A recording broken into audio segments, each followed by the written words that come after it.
Hello दोस्तों, आज हम कोण और उनके प्रकार के बारे में देखेंगे। तो सबसे पहले हम कोण की परिभाषा देखते हैं, जिसको हम इंग्लिश में एंगल बोलते हैं। और कोण की परिभाषा बहुत ही सिंपल है। कोई भी दो किरणें जिनका प्रारंभिक बिंदु आपके क्या हो, एक ही होता है। जैसे ये मान लीजिए ये दोनों किरणें हैं और इनका जो प्रारंभिक बिंदु है वो आपके ओ है, तो ये आपका जो थीटा होगा ये आपका क्या होगा, कोण होगा। तो कोण की बहुत ही सिंपल परिभाषा है कि कोई भी दो किरणें जिनका प्रारंभिक बिंदु क्या हो, एक ही हो, तो वो आपका क्या कहलाता है, कोण कहलाता है। ठीक है। अब हम कोण के प्रकार के बारे में देखते हैं। तो सबसे पहला हमारा जो कोण आता है वो आता है न्यून कोण, जिसको हम इंग्लिश के अंदर एक्यूट एंगल बोलते हैं। और इसकी बहुत ही सिंपल परिभाषा है कि ये आपका क्या होगा, 0 डिग्री से क्या होगा, हमेशा ज़्यादा होगा, और 90 डिग्री से क्या होगा, कम होगा। तो ऐसे सभी कोण जो 0 डिग्री से ज़्यादा होंगे और 90 डिग्री से कम होंगे वो सारे आपके कौन से कोण हो जाएंगे, न्यून कोण हो जाएंगे। जैसे आपको यहाँ पे नीचे दिख रहा होगा ये 30 डिग्री 30 डिग्री का एंगल है, और ये भी आपके कौन सा कोण है, न्यून कोण है, क्योंकि ये 0 से ज़्यादा है और 90 से कम है। दूसरा आपका जो कोण है वो 60 डिग्री का है, और ये भी आपके क्या है, 0 डिग्री से ज़्यादा है और 90 डिग्री से कम है, तो ये भी आपका न्यून कोण है। और तीसरा जो आपका एंगल है वो है आपके 80 डिग्री का, और ये भी आपके 0 डिग्री से ज़्यादा और 90 डिग्री से कम है, इसलिए ये आपका कौन सा कोण हो गया, न्यून कोण हो गया। ठीक है। तो सिंपली आपको याद रखना है, कोण की परिभाषा बहुत ही सिंपल है कि कोई भी दो किरणें जिनका प्रारंभिक बिंदु एक ही हो तो वो आपके कोण कहलाता है। और न्यून कोण की परिभाषा है तो 0 डिग्री से ज़्यादा और 90 डिग्री से जो कम कोण होगा वो आपका कौन सा हो जाएगा, न्यून कोण हो जाएगा। आइए अब हम दूसरा एंगल देखते हैं। और जो दूसरा आपका एंगल होगा न्यून कोण के बाद में वो होगा आपका समकोण, जिसको हम इंग्लिश में राइट एंगल बोलते हैं। और इसकी बहुत ही सिंपल परिभाषा है कि जो कोण 90 डिग्री का होगा वो आपका क्या कहलाएगा, समकोण कहलाएगा। ठीक है। जो भी कोण आपके 90 डिग्री का होगा, 90 डिग्री का जो भी एंगल होगा वो आपका क्या कहलाएगा, राइट एंगल, यानी कि समकोण कहलाता है। तो 90 डिग्री के कोण को हम क्या कहते हैं, समकोण या राइट एंगल कहते हैं। और ये आपके राइट एंगल का जो है ये चिन्ह है, इसको आप याद भी रख सकते हैं। अगर किसी कोण के ऊपर ये चिन्ह लगा है तो इसका मतलब होगा कि वो 90 डिग्री का एंगल है। उसके बाद में आपका जो थर्ड एंगल आता है वो आपका आता है अधिक कोण, जिसको हम इंग्लिश में ऑब्ट्यूज एंगल बोलते हैं। ठीक है। और इसकी सिंपल सी परिभाषा है कि जो 90 डिग्री से ज़्यादा होगा और 180 डिग्री 180 डिग्री से क्या होगा, कम होगा, वो आपका अधिक कोण ऑब्ट्यूज एंगल कहलाएगा। ठीक है। जैसे कि मान लीजिए अगर आपको 120 डिग्री का एंगल दिया है और वो कौन सा कोण है, तो वो आपका अधिक कोण होगा, क्योंकि ये 90 से ज़्यादा है और 180 से कम है। और अगर कोई कोण 150 डिग्री का है तो भी आपके अधिक कोण होगा, क्योंकि वो भी 90 से ज़्यादा और 180 से कम है। ऐसे मान लीजिए आप 170 का है तो भी आपका कौन सा कोण होगा, वो अधिक कोण होगा। ठीक है। 175 का है तो भी आपके वो अधिक कोण होगा। ठीक है।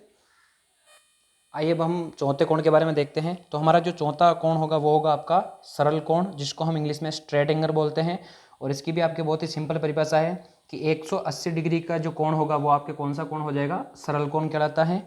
ठीक है। तो 180 डिग्री का, ये आप देखिए यहाँ पे, ये 180 डिग्री का है, मतलब 180 डिग्री का कोण है। तो 180 डिग्री के कोण को हम सरल कोण या इसको हम रिजी कोण भी कहते हैं। ठीक है। और इंग्लिश में हम इसको स्ट्रेट एंगल बोलते हैं। तो सरल कोण की परिभाषा सिंपल क्या हो जाएगी, 180 डिग्री के कोण को हम सरल कोण कहते हैं। कुछ इस तरह का आपके बनता है।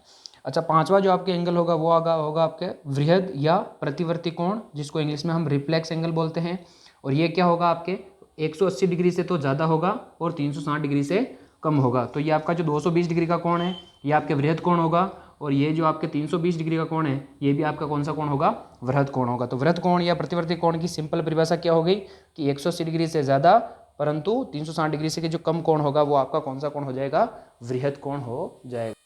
आइए अब अपना छठा कोण देखते हैं। और छठे कोण का आपके जो नाम है वो है पूर्ण या संपूर्ण कोण। 360 डिग्री के कोण को हम क्या कहते हैं, पूर्ण या संपूर्ण कोण कहते हैं। मतलब 360 डिग्री का जो आपके एंगल होगा वो आपका कौन सा एंगल होगा, कंप्लीट एंगल या संपूर्ण कोण कहलाता है। ठीक है।